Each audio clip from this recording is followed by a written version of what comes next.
welcome to Scare You to Sleep. I'm your host, Shelby Novak, and I'm here to read you a bedtime story.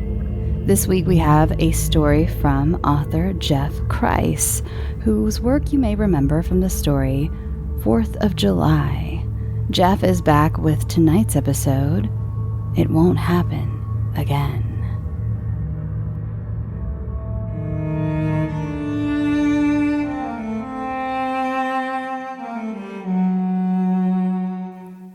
It won't happen again. It meant nothing. She meant nothing. She. Of all his words, it is she that cuts the deepest, tearing wide and plunging deep. She leaves behind a ragged wound. Nothing rips me in a way as if to say that whatever nothing he feels for her is actually more than the regard he holds for me. It just happened. His solemn voice sounds like it echoes from another room at the end of a long and far away corridor.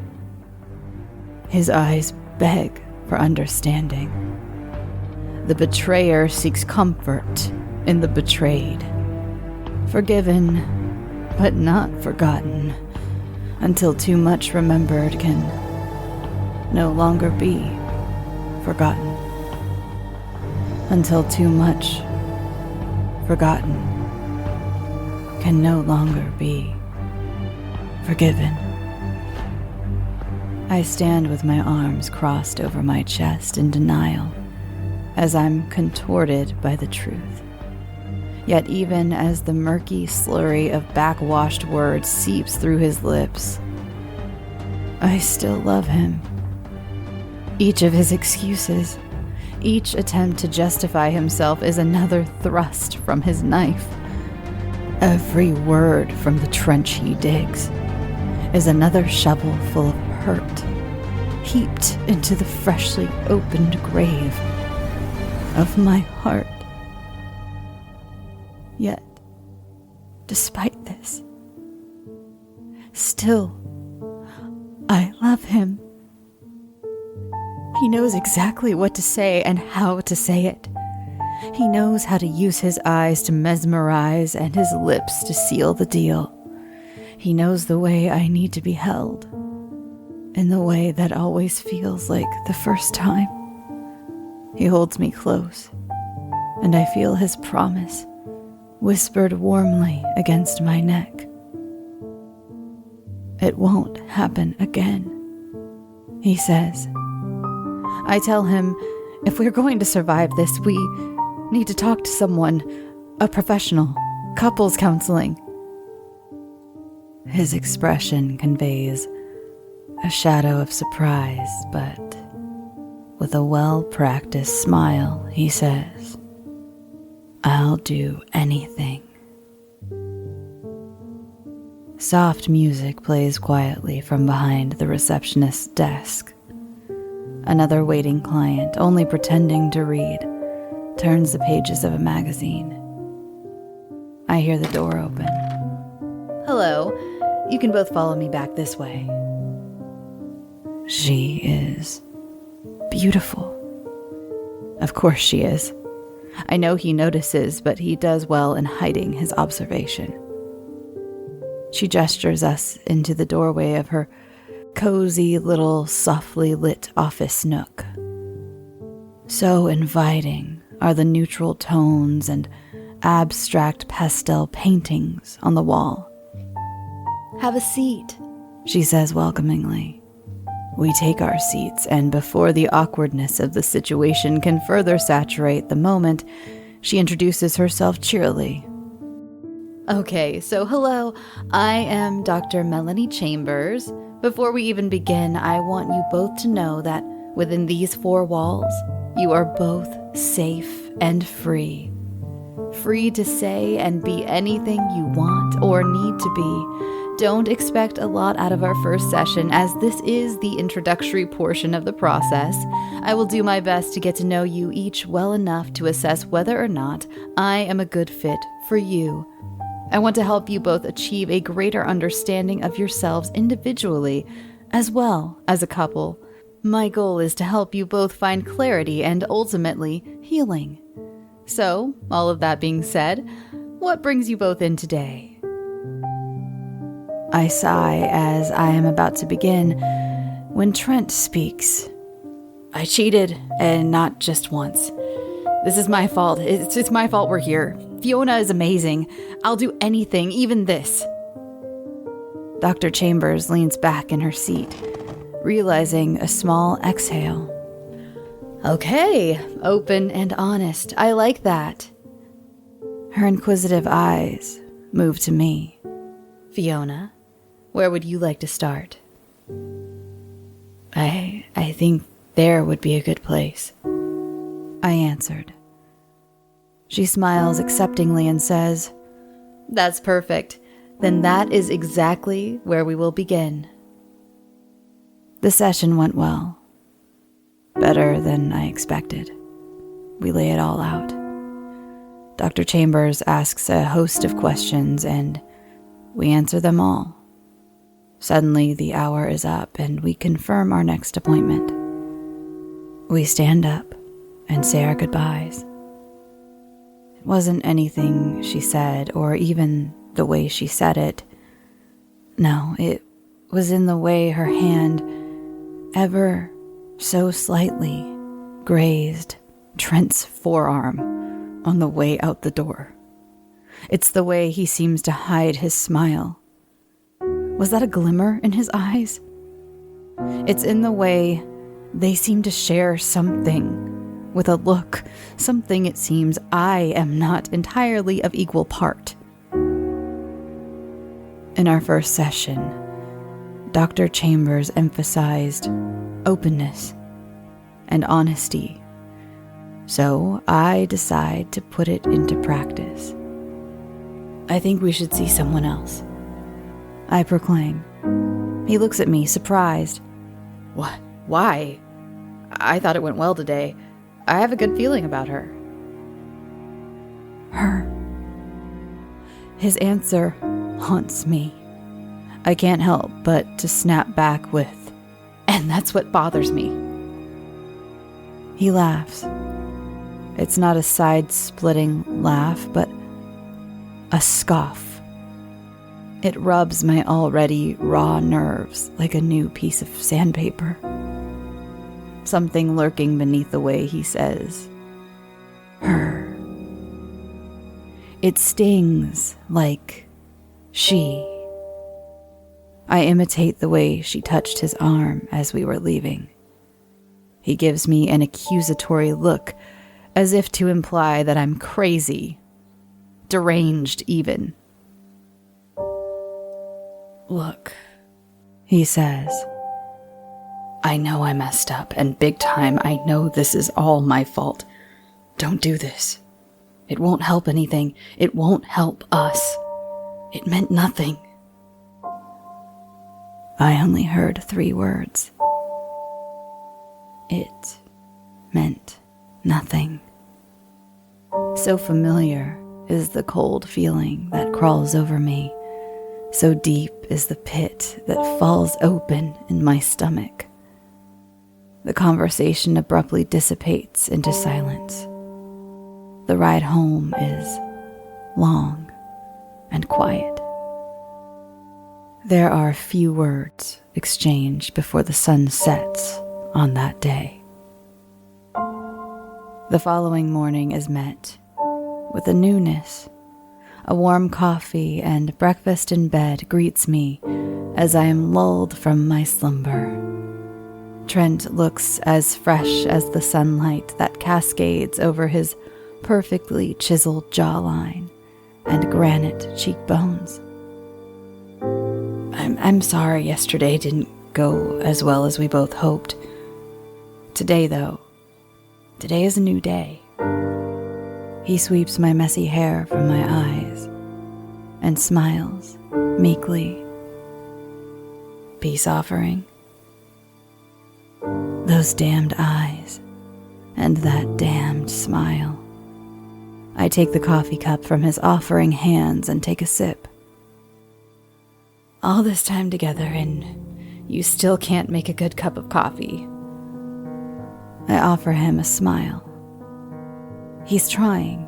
I know he is. He smiles back in relief. His eyes light up a little, and he asks, "Let's get away for the day. Nothing crazy, just a day trip to the lake. Some good eats, what do you say?" Something once so innocuous is now a bold leap over the flames. "I don't know," I say ponderingly. "Okay, I understand." He gets up from the bed and walks away defeated. "Wait," I say. "Okay, let's do it. I could use a change of scenery." He smiles. "That's my girl." I watch his face strain from joy to awkward, overstepped regret. I decided to offer encouragement. "Just give me some time to get myself ready."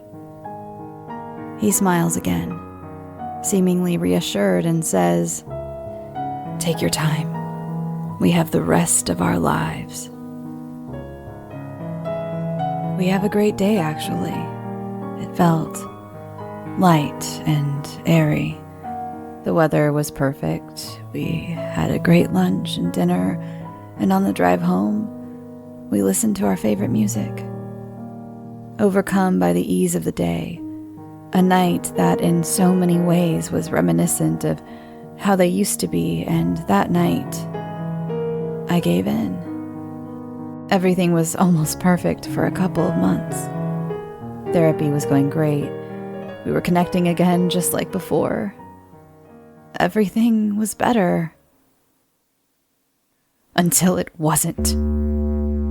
It began with strange phone calls at odd times and stepping out of the room to take those calls. More incoming text message alerts than usual. Longer days and nights at the office.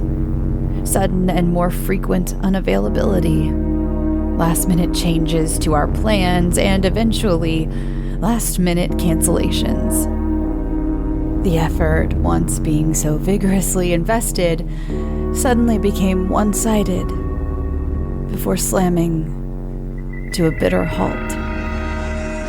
When I asked questions and began to prod, I was met with resistance and then indifference, completely brushed off like little more than a pesky fly at a picnic. When I pushed harder, the disregard was then greeted with annoyance begetting anger, and then nothing. At our next session, things were tense and even harsh. I'm not a fan of throwing in the towel, but sometimes there comes a point when acceptance is all that remains. Therapy is not a guaranteed cure-all. Sometimes it is merely a means of processing and accepting what has been, what is, and what will be. A step towards whatever season of life is next. Sometimes, unfortunately, what's next isn't what we planned for or wanted, but rather the next step in our journey, the next bend in the path. Either way, we grow and we move on. Dr. Chambers casually eulogizes our relationship with disingenuous resignation. She shares her observations in what led Trent and I to this point. But it's what she says next that lights me on fire. "Fiona, if you're unwilling to let go and forgive, then there is no path forward. I do believe it is the walls you continue to build that are preventing reconciliation." "What did you just say?" I responded with the seething venom of a cornered viper, coiled and poised to strike. Are you actually placing the blame on me? Are you saying it's me that's to blame, not him and his inability to control his base nature? That him going out and screwing every pretty thing he sees isn't the indisputable cause for all this?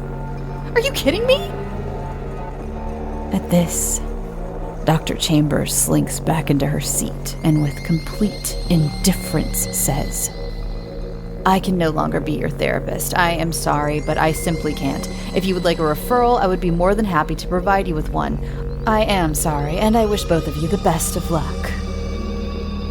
I am a whirlwind of emotions as Trent gets up from his seat and says, Goodbye, Melanie. Melanie? Since when are we on a first-name basis with our therapist? I screamed. Please, this session is over. Our receptionist can help you with future referrals. I'm sorry I couldn't be of more help, Dr. Chambers says, in finality. Trent storms out of the room and I follow. In the lobby, he turns to me. It's over. It's been over for a long time. We were just too dumb to see it. I replied, What? You're ending it with me? You? After the hell you've dragged me through, you're ending it with me? My blood boils. I could tear his face off. I'm sorry, Fiona. We tried. I'm sorry, but there's nothing left between us. We're over. I'm done. Just like that, he storms off, leaving me standing alone in the lobby. The humiliation of it all, the stares of people caught up in the front row seat to our demise. It takes everything in me to remain composed as I fight back tears of rage and agony. I have a good cry in my car. My only comfort is in the fact that we drove separately, and I can at least have this moment of misery to myself. A week goes by, not a word from Trent, when out of nowhere, my phone rings. I look to see that it's him. I stare at the screen for an eternity. I don't know why I chose to pick it up. Old habits, I suppose. I answer, What the hell do you want? Hey, Fiona, I don't want to fight or anything like that. Then what do you want? I replied. He answers, I have some things of yours, and you have some things of mine. I just hoped we could return to each other our belongings. He called me about things? It's not the things I care about, it's the things I need to say to him, though that would be best done in person, face to face. I'm traditional in that sense of the word. We set a time. We agreed to meet at a small diner. The phone goes dead.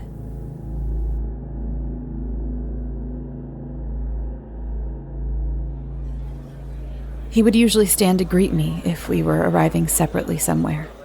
He instead sees me enter the diner and offers little more than a half smile before letting his eyes wander back to the window, and then the napkin dispenser, and then the salt and pepper shakers. He nervously fumbles with his spoon and he lightly twirls the remainder of his coffee, only making eye contact again when I am at the table. He takes in a self-soothing breath and exhales a forced hello. A hello that would be no differently offered to a stranger in passing on the street. How are you? He asks me. Fine, I say. He clears his throat. Thanks for meeting me. I won't keep you long. Yes, it would seem that was always your intention, I reply bitterly. Okay, I can see how this is already going, he says impatiently. Oh, I'm sorry. Am I being a bitch again? I can feel my jaw clench. What exactly were you expecting this to be like? Pretty much exactly like this, he answers smugly. Fiona, look, I'm sorry. I feel bad about all of this. I never meant to hurt you. I interrupt furiously. No, but you did, didn't you, Trent? Over and over again you did. How many lies do I not even know about? I don't know how I thought we could work things out. I don't even know why I wanted to. I held on to the fantasy of what we were long ago and failed to see. Trent stops me. We were good. We were great. For a while. Then we weren't. We're just different people. I snap back. Yes. We certainly are two very different people in every way. His phone dings. He looks at the screen and hurriedly lays it back face down on the table. Who is that? Your newest whore? Fiona, I don't want to fight with you. That's not why I wanted to see you. I just want to give you back your things, and I'd like to have mine. That's it. I'm an asshole, you're right. I don't blame you for hating me. I deserve that after everything. What's done is done. I'm sorry, but it's time we move on. His eyes look down to the duffel bag resting beside him on his side of the booth. He looks back to me. Is everything in there? His eyes fixed on the bag next to me. Yes, everything except for my wasted time, I hissed. Trent let out an exacerbated huff. Okay, can you wait a few more minutes? I just need to use the restroom before I head out. I have to catch a flight in 2 hours. There's just one thing I need to ask you when I come back, and we can be on our way. Business or pleasure? I lash back. It's business, but none of yours, Fiona. He looks down at his hands, and he rolls his knuckles in his palm. I'll be right back. Just give me 1 minute. Fine. Hurry. The second he walks into the bathroom, his phone rings again. Then a moment later, it rings again. Then, a voicemail alert. He comes back and sits while collecting himself, as if bracing for the wrath he will face as soon as his next words take flight. Well, what is it? I ask. Do you have my mother's necklace? Is it in there? Did you bring that? I'm stunned. Do you mean the necklace your mother gave me? Yes, that one. He barks back. She gave me that before she died. What the hell do you mean did I bring it? Why would I? Unless it hits me. You want that back? I take it in. Your mother gave that to me as a gift. He huffs and interrupts. Yes, I know she gave it to you, but she gave it to you because she thought we would be getting married, which obviously we won't be. So yes, I would like it back. It was my grandmother's, and I would like it back. My rage boils. I could grab one of the butter knives on the table and bury it in his jugular. The thought of his blood spurting and spilling out on the table like a ruptured water main is intoxicating. I hold it in. Very well, I say calmly. I don't have it with me, though, no. It seems I underestimated the breadth of how vile and petty you can be. He chuffs to himself. I'm sorry, but I think it's reasonable considering the situation. Say no more. I'll give your precious necklace back. What value would it have to me now, anyway? I get up and roughly toss him his heavy bag of his precious things. I'll call you about it. As I start to leave, he says, I'll be out of town for at least 2 weeks. I'll call you when I get back and we can arrange it then. Thank you, Fiona. Go to hell, I yell back as I make my humiliating exit before the startled eyes of everyone seated in the now silent diner. Lies and humiliation, betrayal and deception, forgiveness, in my experience, is a fool's endeavor. Nothing is ever really forgotten. There is nothing left between us. Trent's words. How wrong you are, my love. The call I have been waiting for, Mommy's necklace, is, after all, of the utmost importance. Of course I oblige. It's in my nature. He wants to know when we can meet. I tell him, you know what? I need a couple of days. I have some things I need to take care of. But how about 3 nights from now? He agrees. As well as he knows how to play me, I also know what makes him weak. I know what he can't resist. He can never say no to my 5 3/4 inch satin, leather, pointy toe stilettos. I know the little black dress that sets him on fire. He likes my hair down, thick and wavy, eyeshadow deep and dark, smoky and heavy, eyeliner sharp and fierce, lashes full and curled, can't forget the nails, freshly French manicured. He likes my silver thin rope bracelet on my wrist and the one for my ankle. My perfume that smells like autumn leaves and sage with a hint of amber.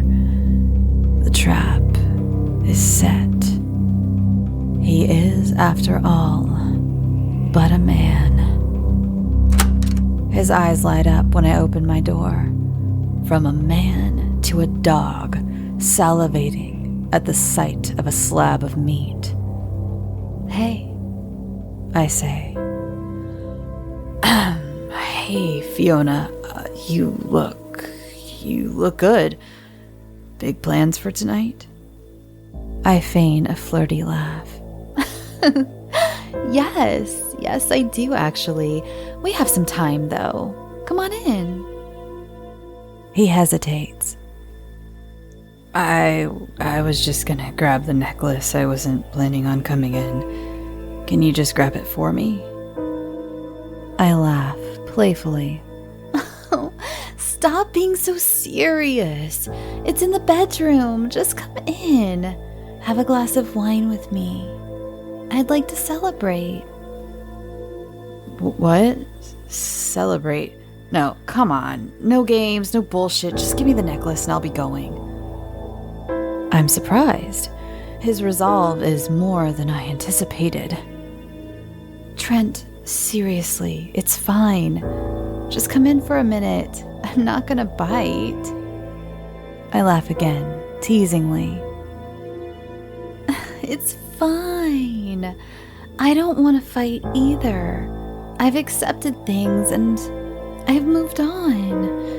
So there's no reason for us to fight. I turn away and head into the kitchen, leaving him standing there in my doorway, confused. I have to put something in the oven. I see the look, and he is a fish on a hook. It smells good in here. Are you cooking? Are you expecting someone? From the kitchen, I speak up.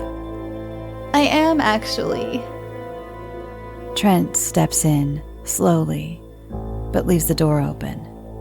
He asks, who are you expecting? A new friend? I smile mischievously. Something like that, yeah. Something like that. I emerge from the kitchen with 2 glasses of wine. This is the last bottle of wine from that day trip we took. Remember the vineyard by the lake? Fiona, I'm not here for a chit-chat. I cut him off. With my hand out, I extend to him his drink. It's just a quick drink. A toast. To us. To us and each of our new journeys. What are you talking about? Oh, hush, I say, and wash that bad attitude down with some delicious wine. I step towards him and clink my glass against his and take a sip of mine. Close the door behind you, please. I don't live in a barn. As he closes the door, he looks at his drink and slowly swirls it in a swaying motion. I laugh. What? You look like you think I laced it with something. I laugh playfully again and lean against the counter, mindful to slowly cross one leg over the other, grinding the spike of my high heel into the tile. I have his attention. He offers me a faint and curious smile and takes a sip of his wine. There, I say. Satisfying, isn't it? I smile and lightly twirl my own glass around. You know, it's funny if you think about it. I mean, who would have thought that a couple of weeks ago that you and I could enjoy one last toast together? He takes another sip. Oh, what exactly are we toasting to? I didn't think you and I would have anything to celebrate at this point. What's this all about? Trent asks bluntly. Therapy is not a guaranteed cure-all. Sometimes it's merely a means of processing and accepting what has been, what is, and what will be. The next season of life. Unfortunately, what's next isn't always what we hoped for or wanted. Might I even add, expected. Rather, it's just the next step in our journey. The next bend in the path. Either way, we grow and we move on. Does that sound familiar? The bells of faint recognition chime in his head, like the distant eerie moaning of a ghost locked away somewhere in his memories. I'll refresh your memory, I tell him. That's what Dr. Melanie Chambers said to us in our first session. I laugh innocently. What great insight, wouldn't you say? I mean, how profound. He looks at me cautiously now. I sip my wine. She also said, it's my unwillingness to let go and forgive that prevents me from finding the path forward. And so, I thought a great deal about that. I did, and you know what? She couldn't be more right. Fiona, what the hell are you talking about? I didn't come here for a trip down memory lane. Please, what I came here for, can you just get it for me? His agitation making no attempt to restrain its vigor. Hold on, wait, I'm just saying. She was right. I do need to let go. I have accepted what it is and what it was. I'm okay with it now. All of it. I just needed some time to let it set in and make it right. He stares blankly. Make it right? Whatever. I'm happy to see you have accepted things and that you're not bitter. Honestly though, Fiona, I don't care to revisit this with you. Now, just get me my mother's necklace and I will be on my way. Can you do that? He washes down his disdain for me in a hurried final gulp and sets the glass down hard. I am not finished, I bite back. I want to help you gain a greater understanding of yourselves. I let him see the fire churning in my soul. My goal is to help you both find clarity and healing. Well, Trent, it seems I have found both clarity and healing. His anger now shines through like the scales of the serpent that he is. Enough! Get it now, or I will tear this whole damn place apart before I find it. I yell back. Within these four walls, you are both safe and free. Isn't that what she said, Trent? Isn't it? Well, my love, here within these walls, you are neither. He lunges forward in a rage, but his intentions are halted by the sudden and potent effects of the sedative he's been slowly sipping. He stops in his tracks and wavers unsteadily in place. Dazed as he reaches for something to support himself, as his knees buckle, I see the look of terror in those mesmerizing eyes, right before they close. Hello, sleepyhead, I whisper breathily in his ear. He comes to, but the sedatives are powerful and keep him nice and weak, unable to do much more than let his eyes scan the ceiling of my bedroom. The restraints hold true, and what little struggle he can dredge up is useless.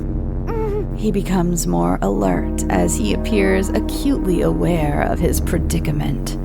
He thrusts against the restraints, but far too weak, he can only resort to heavy panting.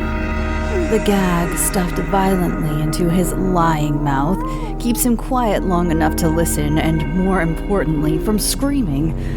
I can't make out what he says, but it sounds suggestive and, quite frankly, rude. I think he also may have perhaps mentioned something about a female dog. I smile and stare down at him. Didn't our dear doctor say something about seeing if she was a good fit? I scream in his face. Well, was she? Was she a good fit? He seems to notice himself, shall we say, in the mood. 150 milligrams of a PDE5 inhibitor will do that. Show me. Show me! I scream. You said I'll do anything. Then show me. That day at the diner, when you got up to use the restroom, I couldn't resist. I suppose I'm clingy, perhaps codependent. I couldn't stop myself. I had to look at your phone and see who had summoned you 3 times in a span of a few minutes. Imagine my surprise when the ID shows the name Melanie. Melanie. Dr. fucking Melanie Chambers. Business. A new style of cognitive behavioral therapy. It looked a lot more like pleasure from what I read.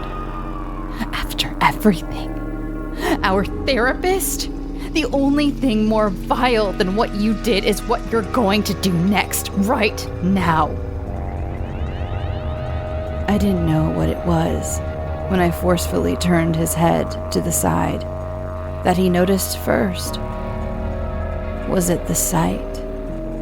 Or was it the smell of the bloated, gray and green corpse putrefying in the bed next to him, adorned in nothing more than his mother's necklace and the alluring, acrid aroma of fetid flesh? He begins to scream and vomit, but the gag holds firmly in place, and I wonder, does he love her? Or does she too mean nothing? Well, go on. Kiss her, I say. Look at those lips. So blue, so smooth. He groans in sickening, mortified horror as I kiss him softly on the cheek. Go ahead. You know what to do. You have my permission this time. He screams in muffled protest, but with the barrel pressed against the back of his head, slowly, the truth sinks in, as does he. My goal is to help you both find clarity. I delight in this most rancid of retributions, and all I know with absolute certainty is that it won't happen again.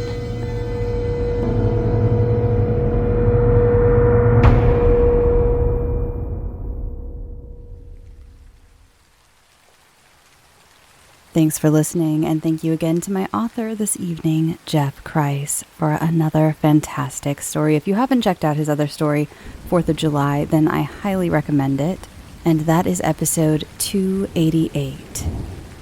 If you'd like to follow the show on social media, you can follow it at scareyoutosleep on Instagram, Facebook. There's a Facebook group, so you have to answer a couple light questions to join. And Twitter. You can follow it on Twitter. I will never call it X. It's Twitter. Not in any sort of rebellious way. I just will never remember to call it X. You can follow me personally at Shelby B. Novak on Instagram and Twitter as well. If you'd like to submit a story to be considered for the show, please send it to scareyoutosleep@gmail.com. That is for both fiction and nonfiction stories. But if it's a true story for a true story episode, remember to put that in the subject line, please. So send me your fictional stories. I would love to bring them to life or to ears. I guess to life would probably be more like video, but to ears. I would love to bring them to ears. Let's see what else. Oh, remember to go check out my guest spot on the Nightlight podcast. That came to an end with the movie You're Next. So I did 4 episodes of the Nightlight podcast. Again, please go check it out. Those guys are great. I love Prince and Freddie. They're just the nicest, best guys, and they know so much about movies, and they're so fun to talk to. And if you'd like to hear me talking a little more casually, then yeah, go check out the Nightlight podcast. I did, let's see, them, Funny Games, The Invisible Man, and You're Next. So it was the Call is Coming from Inside the House month, and it was a blast. I'm going to cut this short this week, folks, because as I'm sure you can hear, the neighbors are playing incredibly loud music, have not stopped, don't know when they will stop, can't stop, won't stop, and I don't want it bleeding into your audio and ruining your evening, so I'm going to let you go. I hope you have a fantastic weekend, and I will see you next week. Oh, by the way, check out the interview I did with Stephen Graham Jones. And I know I hyped it up last week, and I wasn't sure if I could say the author, but now I can. So there is, if you look at the feed, there is a bonus episode, and it is me and Jen Adams from the Losers Club interviewing author Stephen Graham Jones, and it was a blast. I asked a question for you guys, and I asked him about some advice for new horror writers, so new horror authors. And so he gave some incredible advice. So stick around to hear that answer I threw that out for you guys. I thought, you know what? I'm going to get them something in there. I'm going to get them something to go home with, a little prize, something from a critically acclaimed New York Times bestselling author. So go check that out. All right, everyone, I'm going to go. Please remember to drink your water. Go get some sleep. Sweet dreams.